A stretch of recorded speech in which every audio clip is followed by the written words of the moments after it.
भितर वर्तमान जेतेबेले गोटे आश्चर्यजनक घटना घटी जेतेबेले से भारतीय जनता पार्टी योगदान करिसेंती एवं बिजु जनता दल छाड़ी आपण से दिन को मन पकांतु जो दिन आपण माने जानिचंती जेतेबेले कोनोसी भी टीवी चैनल रे कोनोसी बिजु जनता दलर नेता माने बसी पारु नथिले बिजु जनता दलर नेता मानक ऊपर गोटे लगाम थिला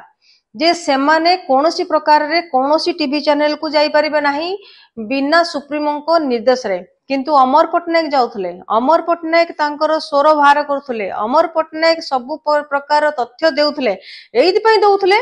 जे से नवीन पटनायक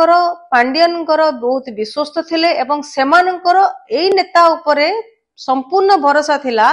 जे जेते बेले तांको मुहरु जो कथा बाहरिबो ताहा निहाती भावरे तथ्य आधारित हेतिबो से कोनोसी एपट सेपट स्टेटमेंट देबे नाही जहा कि वर्तमान नेता माने दउचंदी जेते बेले काम को सोहेला भलिया कथा कहू